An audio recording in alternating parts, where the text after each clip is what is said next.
Hi class, Ashley here. I'm a juror on this case. This case is about a former patient of AU Hospital named Jennifer. Jennifer's protected healthcare information was disclosed without her permission in response to a subpoena. As a juror, I'm siding with Jennifer on this case. Jennifer's healthcare information is protected by the Federal Privacy Act of 1974. The Federal Privacy Act states that no agency shall disclose any record which is contained in a system of records by any means of communication to any person or agency, except when the patient has a written consent to share that information. Jennifer's healthcare information is also protected by the Health Insurance Portability and Accountability Act, which is otherwise known as HIPAA. HIPAA was established in the year 1996, and although there are many different parts to HIPAA, most people know the confidentiality portion of HIPAA. HIPAA helps to protect the patient's privacy, or helps protect the patient's privacy of healthcare information that by limiting access to protected healthcare information without prior permission of the patient. HIPAA does have some exceptions for sharing healthcare information. Healthcare information can be shared between healthcare facilities when it is to provide medical treatment. So, for example, if a patient is being transferred from one hospital to another hospital for a higher level of care, that information can be shared between the two hospitals without the patient's consent. This, however, was not the case for Jennifer.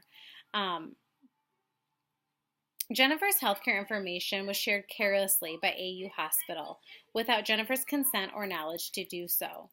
The sharing of Jennifer's healthcare information without her consent has violated many ethical principles. The first ethical principle that was violated is the ethical principle of autonomy.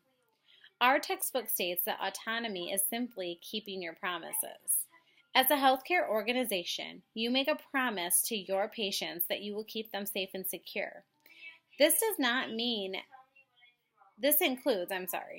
includes keeping them safe and secure physically, but also by protecting that patient's chart and their healthcare information. Keeping a patient's healthcare information secure is important because if it was thought that the information was not secure, the patient may not be as open and honest as they should be with their healthcare provider, creating a lack of communication between the patient and the healthcare team.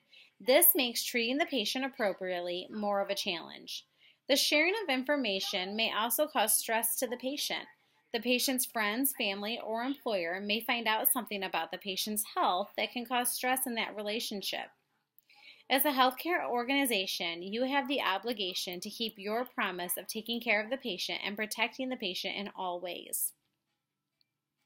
The ethical principle of non-malfeasance was also violated as Jennifer's healthcare information was shared without her consent to do so.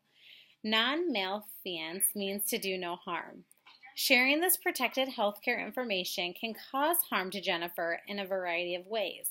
Again, just as with autonomy, Jennifer's family, friends, coworkers, or employer can learn something about Jennifer's medical history or condition, and it can cause harm within those relationships and even within her career.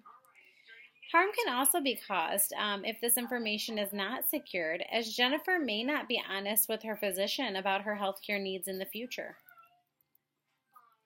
As a juror on this case, I vote in favor of the plaintiff, Jennifer, as her rights as a patient have been violated.